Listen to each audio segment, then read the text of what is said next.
Mwaramutse mwiriwe nshuti bakunzi b'Ijwi ry'Amerika mudukurikira ku buhinga butandukanye Facebook na YouTube. Turabahaye ikaze mu biganiro vyacu. Turabandanya kwakira abatandukanye bariko baragira ivyo bakora mu kibano caha muri Leta Zunze Ubumwe za Amerika. Uno musi rero Ijwi ry'Amerika twagendeye muri Leta ya Maine, Portland, aho tugiye kwakira umwe mu baririmvyi kazi bakomoka mu gihugu c'u Rwanda, Clarisse Karasira. Ikaze ku Ijwi ry'Amerika. Murakoze cyane Diane. Ego.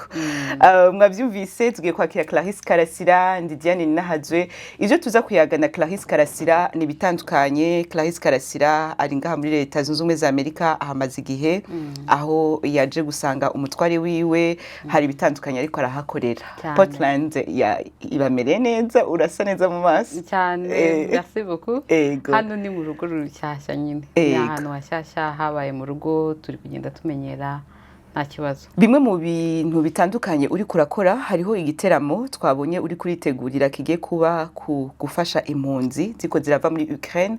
Ukwezi kugiye kurenga Uburusiya buteye Ukraine, abatandukanye bariko barahungira ahatandukanye, hari bariko bahungira ku mugabane wa Buraya, hariho n'abandi twumvise ko bariko barahungira muri Maine, ari nabo mugiye gukora igiteramo kugira ngo muzofashe.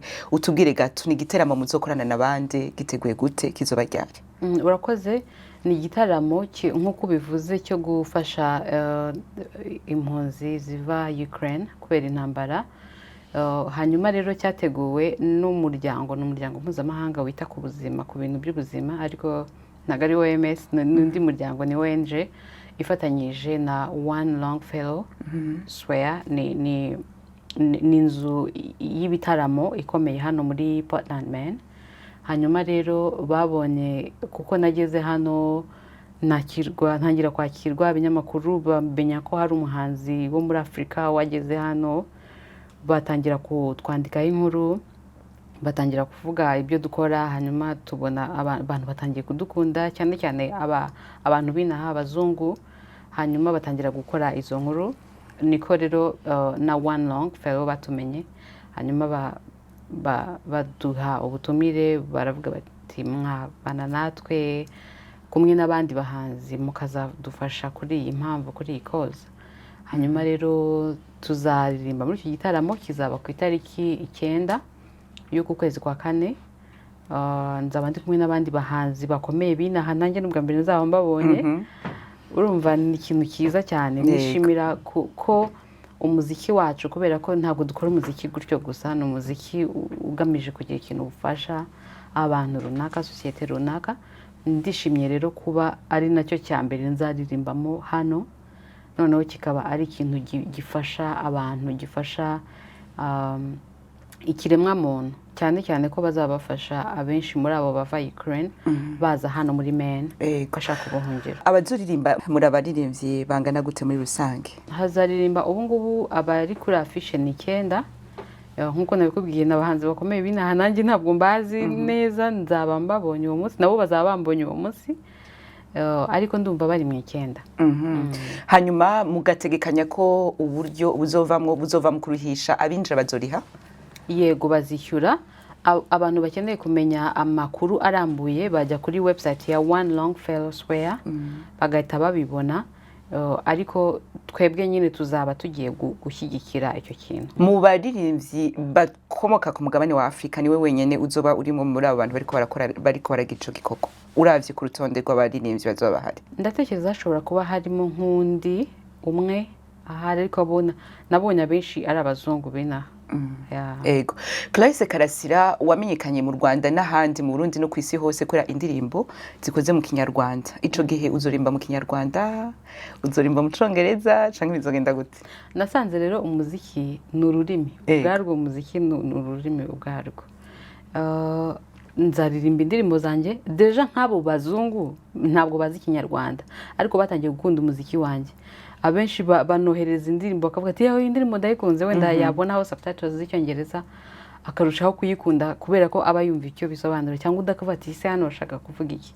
Rero nzaririmba Ikinyarwanda, ariko nzaririmba no mu Cyongereza, Ikinyarwanda n'Icyongereza, ko byose biri mu buryo bw'umuco, buri culturel y'iwacu, kuko ubuhanzi ni ikintu kinini kirenze kuba uri kuririmba ibintu by'iwanyu. Waba ukeneye ubudasa cyangwa se diversity.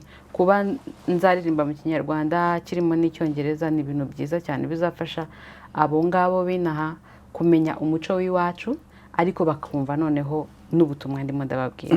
Indirimbo zomba ni muri za zindi dusanzwe tumenyereza kera harimo izo wakoreye mu Rwanda canke hariho gashasha uzoshiramo kajanye na Ukraine?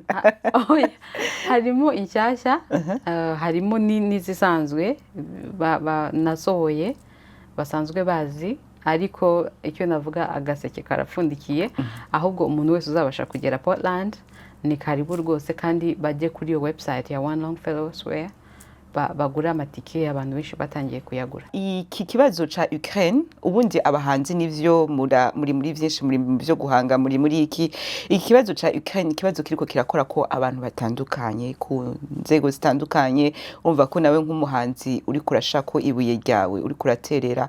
Ni kibazo ubundi nkawe Clarisse Karasira wibaza ko cari gikwiye guha isomo nyabaki amakungu? Ubundi mu Rwanda hari imvugo tuvuga ngo intambara irasenya ntiyubaka.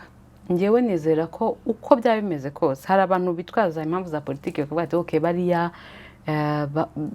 biriya intambara yes ni byiza nibe ibintu nk'ibi, hari abantu bamwe batekereza gutyo, ariko ngewe nizera ko uko byagenda kose nta nzira karengane ikwiriye kubaho. Nta muntu ukwiriye kubona umwana bari kumurasa, kubona umukecuru ari kwirukanka, kubona umubyeyi ari, ibyo ni ibintu bikwiye guhangayikisha buri wese utekereza ku buntu n'ubumuntu. Ngewe niko mbyizera, ngewe n'umutware wanjye umfasha iyi music cyane cyane kuko biri no muri mission yacu gukora umuziki ugira ikintu ufasha ikiremwa muntu, cyane cyane kubiba amahoro, kubana imibanire.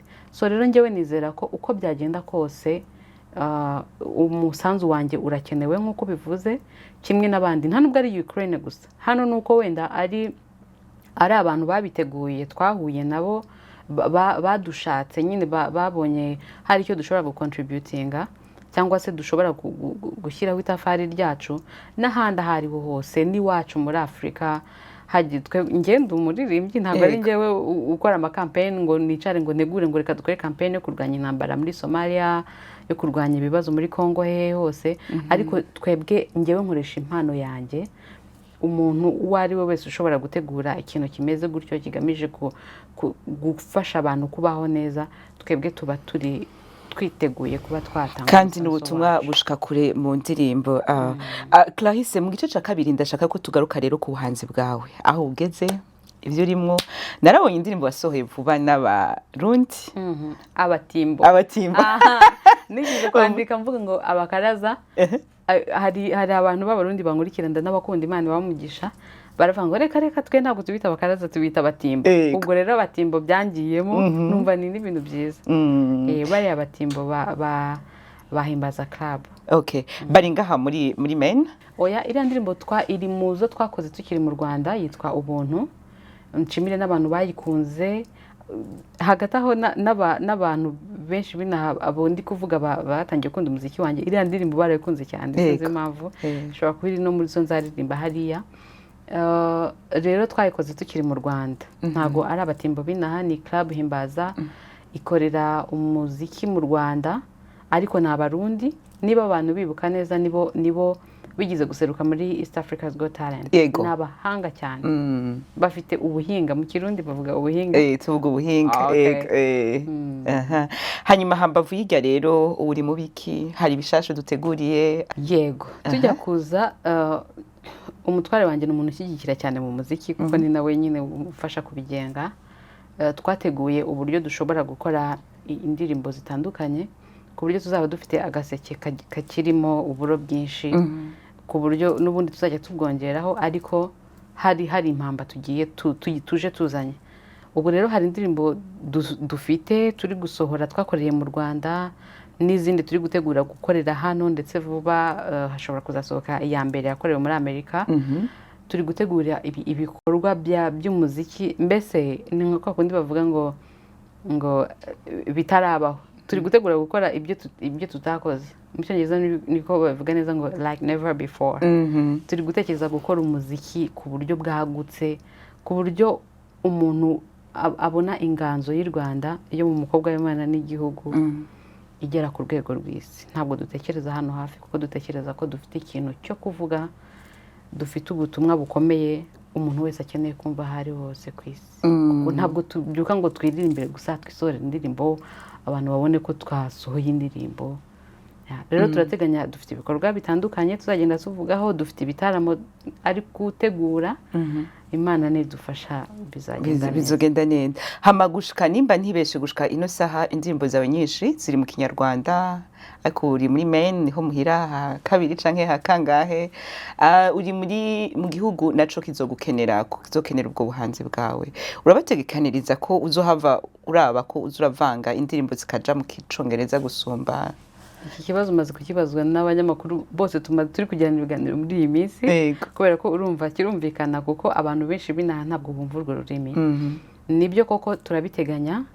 Deja dufite na album iri mu Cyongereza ariko iri mu njyana z'iwacu. Ubutumwa buracyari bwa bundi ariko harimo indirimbo z'Icyongereza, iz'Ikinyarwanda zihari zo ni nyinshi cyane, ariko hari n'iz'Icyongereza kubera ko umuco ntabwo ugarukira ku rurimi gusa, ufite ibindi byinshi kandi nk'uko bivuze abantu bakeneye no kubyumva.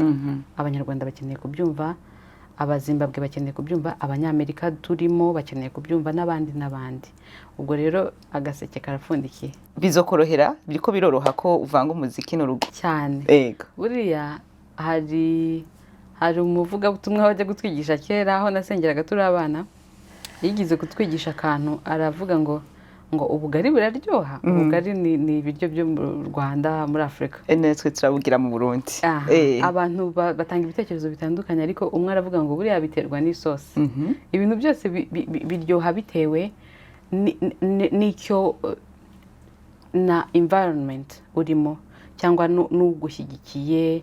Mu Kinyarwanda duca umugani ngo uhagarikiwe n'ingwe aravoma. Rero njyewe mpagarikiwe n'ingwe yitwa Bayo, yitwa Deja, yitwa Sylvain, ni umugabo wanjye kandi akanshyigikira. Niba hari umugisha umuntu w'umuhanzi ashobora kugira, ni ukugira umugabo cyangwa se wenda umugore ugushyigikiye muri ibyo bintu.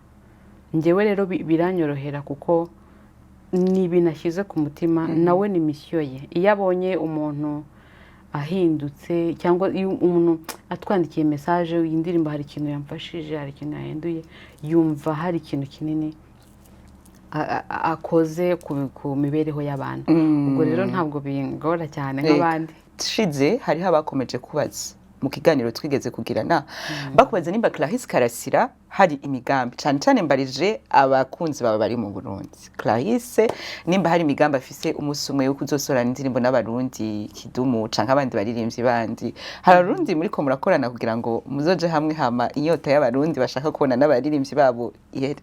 Ahubwo abantu barasubijwe. Urumva nakoranye indirimbo ya mbere n'abatimbo ba Himbaza Club. Nabonye n'abantu barabyishimiye cyane abarundi, bavuga ngo muzongere, wagira ngo bashaka ngo tube korali ya buri munsi. Bashaka kumenya nimba hari abandi bari mu nzira bazi.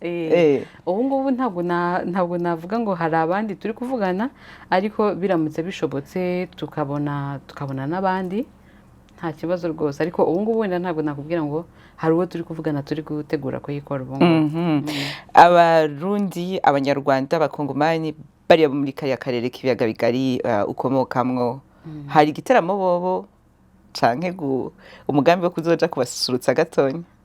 Ibyo bintu ni ibintu dutekereza, nk'uko nabikubwiye, dutekereza kuguruka isi yose. Ntabwo ari ahantu hamwe, ntabwo dushaka guhera ahantu hamwe, ko twizera ko dufite ikintu kigali muri twebwe. Ariko ubu ngubu turatekereza abo bene wacu bo mu karere k'ibiyaga bigari, cyane abari hano muri Amerika, aba diaspora. Ubu ngubu nibo twavuga tuzaheraho, tukagarura igitaramo, tukagarura umuco w'iwacu, indirimbo z'iwacu, inganzo y'iwacu, ibihe by'iwacu. Hanyuma igihe nikigera naho rwose turateganya kuzagera, kuko nabo bari barukurindiriye umwanya bunini ko uza ukabasurutsa. Turiko turasa nk'abasozera kino kiganiro, turi kumwe na Clarisse Karasira akomoka mu gihugu c'u Rwanda. Clarisse, imbere ko urazi ngene dusezerana je nawe wese ndakureka utaririmbiye akaririmbo kamwe, ariko imbere ko turirimbira ubutumwa uha abatandukanye. Turi mu bihe n'ivyo bigoye, hariho intambara ya Ukraine, wavuze kugiye gutorokanya uburyo ufatikanije n'abagenzi bawe bandi bo ngaha muri Maine. Turi kandi mu bihe bigoye vya Covid tutaravamo. ubutumwa uha abatandukanye nkawe Clarisse Karasira muri bino bihe isi yugarijwe n'inzara muri Somalia, intambara muri Ethiopia, Tigray, ahatandukanye hamwe na Ukraine n'ikicorezo ca COVID-19 kitaraturekura n'ubwaye. Ubutumwa njyewe naha abandi nanjye mbwiha ni ukugerageza buri wese kuba mwiza yihereyeho, kuba mwiza wihereyeho ukareba, kuko hari ibintu biba nk'izo ntambara cyangwa n'inzara n'ibiki ugasanga biterwa no kuba bihera kuba abantu wenda bagira ishyari, abantu ni abanyamwaga, abantu bashaka kwigwizaho imitungo ntibashaka ko abandi bakira, ugasanga umuntu nyine abantu bashaka kunyunyuzanya, ugasanga abantu ni abanyamwaga, ni abanyamutima mubi, ni ibisambo, ibintu nk'ibyo. Nibura buri wese agerageje kureba ku giti cye agatekereza ubwiza bumurimo akabusumbisha ibibi yakora. Ni byinshi umuntu yakora bibi, ni byinshi byiza umuntu yakora. Umuntu wese ahisemo inzira nziza isi yarushaho kuba nziza. Ibyo byose, izo nzara, intambara, ubukene, amatiku byose byarangira. Iyo nibwo butumwa mbona dukwiriye kugira muri iki gihe. Mbere ko turimbira kamwe ko kudusezera no kuturamutsa, Fondation Clarisse Karasira bite? Nigeze kubisobanura tukiri mu Rwanda, maze guhura n'umugabo wanjye twafashe vision imwe, hanyuma biriya byo nafashaga abana nyiri mu Rwanda icyo gihe, hanyuma tuza kubihinduramo indi vision ngari yo kuzakora tubyita ikigega cyo kurihira abajene, noneho urubyiruko rw'Abanyafurika kurangiza amashuri. Hari abana baba ari abahanga ariko kwiga nyine ugasanga yirirwa yirukanwa ibintu nk'ibyo. So rero twabitangiye umwaka ushize, tubikora mu ibanga gahoro gahoro, ariko turateganya ko imyaka izaza tuzabyagura noneho tukabikora ku buryo bugaragara. Ubu ngubu abo twishyurira bari mu Rwanda baracyari bakeya cyane, ariko urumva nicyo cyavuyemo, nicyo ubu ngubu turiho, niyo vision yasimbuye iriya y'abana batoya. Abo muri ko murarihira nimba atari banga bari mu rwahe rwego? Bari muri primaire, mashuri mato mato canke université? Bari muri secondaire, ariko hari n'abari muri université babiri. Mubarihira amashuri mukabaha naho barara? Oya, ni amashuri ubu ngubu kuko ibintu byose bitangira gahoro, ntabwo turi ba Bill Gates, ariko nyine gahoro gahoro teganya ko bizagenda bijya hejuru byiyongera. Clarisse Karasira rero, nkuko nabikubwiye sindakure kuri utaturimbiye akaririmbo kamwe cyane rwose. Wipfuza nasaba ko iwanje canke ubundi tukamusaba agasaba gwiwe, ariko reka tukure ko dutorere ko twakugendeye utuzimana. Nshaka kuririmba agace gato ku ndirimbo Yewe Afrika uherutse gusohora. Iravuga ngo gira amahoro n'amahirwe, gira amararo n'amaramuko, abana bawe batengamare, ziri ntambara ziri ntugunda. Yewe Afrika, Afrika, yewe Afrika, Afrika, tengera, tengera, tengera Afrika. Urakoze cyane. Nuko rero nshuti bakunze b'Ijwi ry'Amerika, akaba ni ngaha duce dusozera ikiganiro twari tugirana na Clarisse Karasira. Clarisse Karasira muramuzi n'umunyarwandakazi aririmba asigaye abangaha mu gisagara ca Maine muri leta zunze ubumwe za Amerika. Clarisse Karasira nkuko mwavyumvise azoteramisha abatandukanye ari kumwe n'abagenzi biwe itariki ya 9 y'ukwa kane, itariki ya 9 y'ukwezi kwa kane. Uburyo buzovamwo buzoja gufasha impunzi z'abanye Ukraine bari kubahungira ngaha mu gisagara ca Maine. Clarisse Karasira, ejo ntitwasubira kudodora iwawe, uzotwakire dusure tuyage, kandi wakoze kuduha kanya cyane rwose. Murakaza murisanga igihe cyaryo cyose. Abandi dushime ni mwebwe mwari ko mutwumviriza muherereye irya nino ku isi. Diane Ninahazwe ni jewe mwari kumwe. Mwakoze rero, mubandanye kugira ibihe vyiza mu banyu no mu vyanyu.